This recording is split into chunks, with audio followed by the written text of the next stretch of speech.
Dante's Boxing Nation.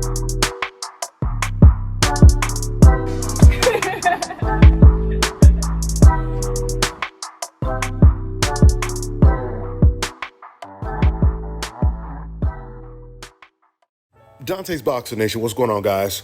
Well, it seems that Terence Crawford, he really seems to be embracing not only the underdog position, but also the fact that a lot of people believe that Crawford, he's just too small to deal with a natural super middleweight champion like a Canelo Alvarez. Every single expert, every single pro boxer who's picking Canelo Alvarez to beat Crawford, they all make sure that they emphasize on the size disadvantage, the size disparity. They all say, I'm picking Canelo Alvarez to win this fight solely because of the size difference. So Crawford, he recently really opened up on this subject. I'm gonna make all those doubters at the end of the day, at the end of the fight, they all gonna cry when they get home.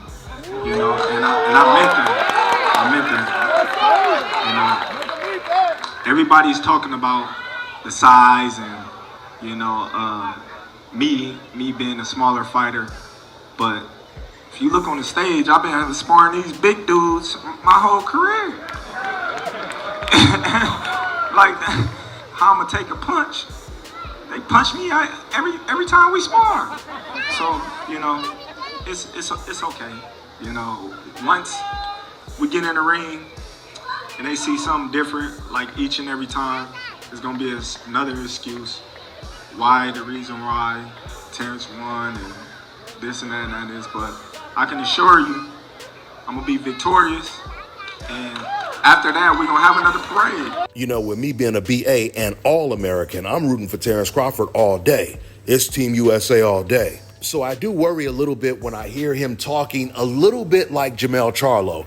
Because when I hear Crawford saying things like, man, I've been sparring big guys my whole life. I mean, Crawford, he knows better than anybody that sparring and an actual real fight is not the same thing.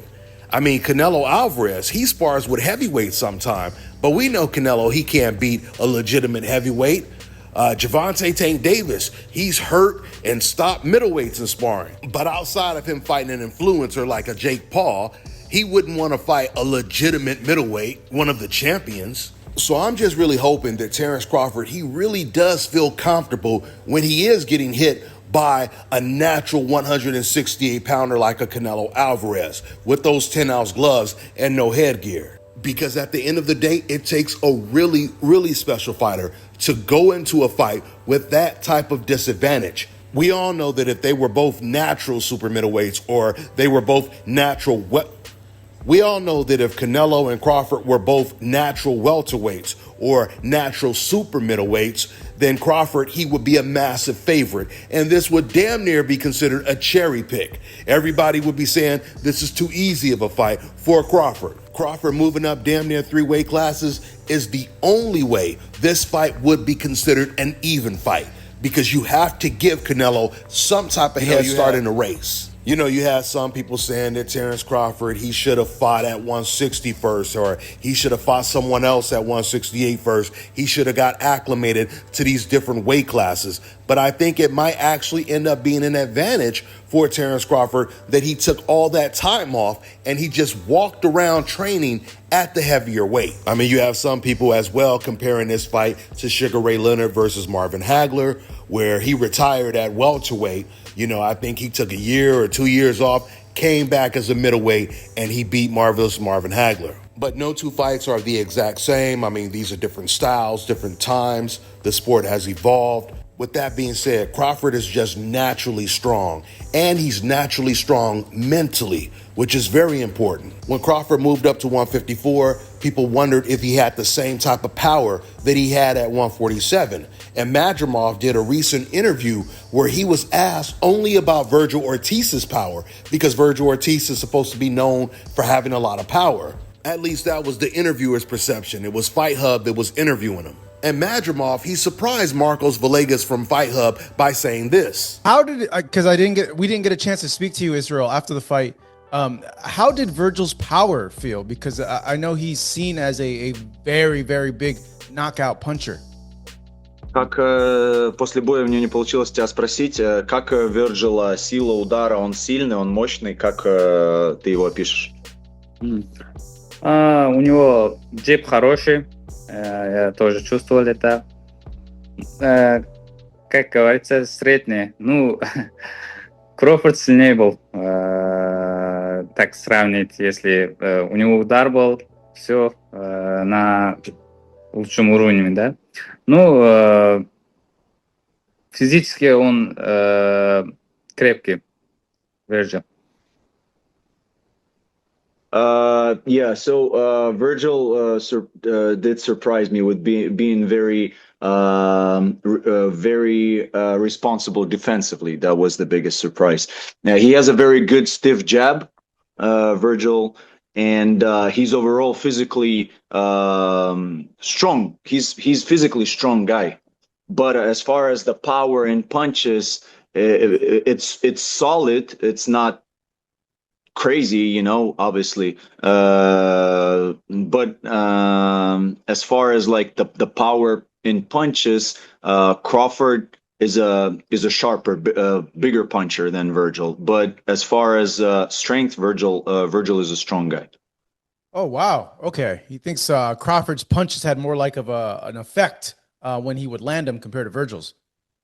Ты бы сказал, что у Крофорда удары как бы больше эффекта наносят, чем удары Вирджила? Да, это так. Yes. Yeah, wow. Something like that. Wow. So if Crawford can bring even 75% of his power up to 168, Canelo is in trouble. Canelo has almost no chance. And that's the reason why this is the most intriguing fight. You know, the last fight that was as big as this one was Mayweather versus Manny Pacquiao. But all of us knew deep down that whenever Floyd Mayweather and Manny Pacquiao fought, Floyd was most likely going to win. But when it comes to this fight, the size difference makes it a 50-50 fight. And understand this, guys, when I say a 50-50 fight, I'm not predicting that the fight is going to end up being close, a back and forth, a Frazier Ali type of fight. When I say 50-50, I mean going into the fight, we really don't know exactly what's going to happen until the first bell rings, until we see at least the first 2 or 3 rounds. This is that type of fight. Now, we all know that Canelo Alvarez, he has summoned a dream team when it comes to sparring partners. He's sparring with Jaron Ennis, and it's so rare to see a fighter on the level of Jaron Ennis as a sparring partner, especially Canelo Alvarez sparring partner. Jaron is an undefeated former unified welterweight champion. I mean, I'm sure it's happened before, but I can't recall the last time I've seen a fighter with those type of accolades acting as a sparring partner.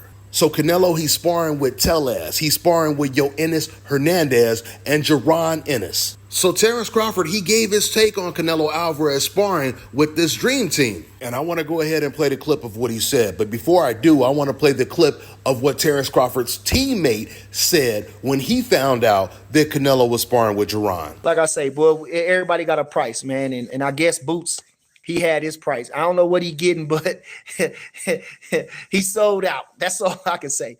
He sold out. Now, I'm just going to state the fact.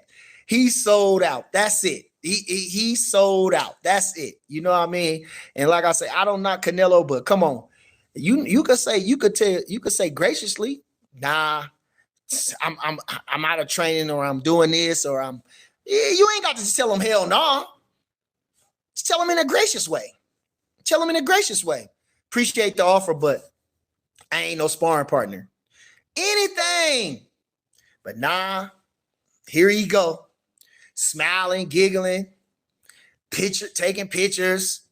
All right. So listen, we're going to whoop 2 asses that night.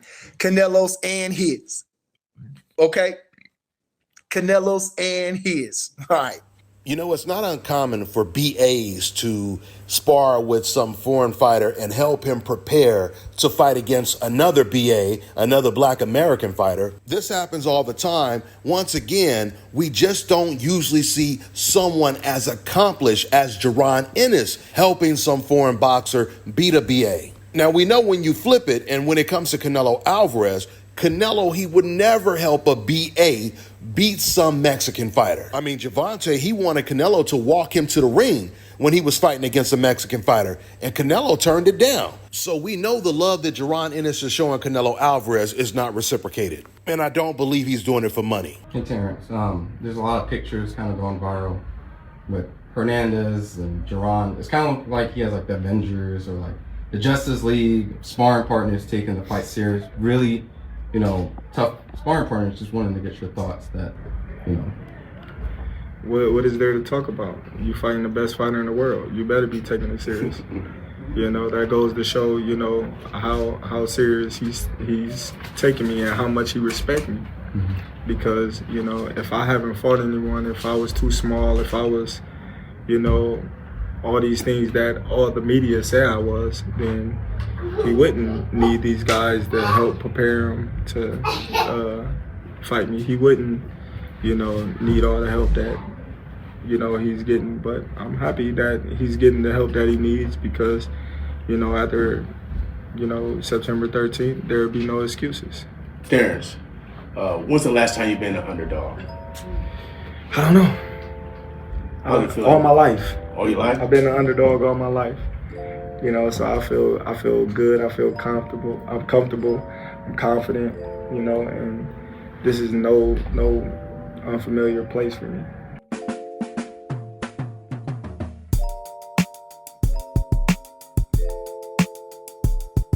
All right, now check this out, guys. If you're looking to repair eczema scars, burns and bruises, dark spots and blemishes, the fever blisters, diabetic ulcers, this right here is the perfect product for you guys. It's called Elo Diki Face and Body Oil. Athletes and top-ranking boxers, they're also using it after training to reduce swelling, inflammation, and to ease the pain. So get yours today. Go to elodiki.com, like them on Facebook, and follow them on Instagram. Let me tell you guys about Issa Israel Law Firm. It is a full-service legal practice based in Denver, Colorado, an emerging hub for combat sports and high-altitude training. If you're a fighter inside or outside of the ring and you need a law firm you can trust to fight for you, visit thefighterfirm.com or email help@iilawfirm.com. Legal representation is usually limited to plaintiffs or defendants in Colorado, but iFirm can help anyone in the world with trademarking their business name, logos, and U.S. immigration issues. This brother has been my attorney for a while and helped guide me through all kinds of business and civil issues, so make sure you guys go to thefighterfirm.com.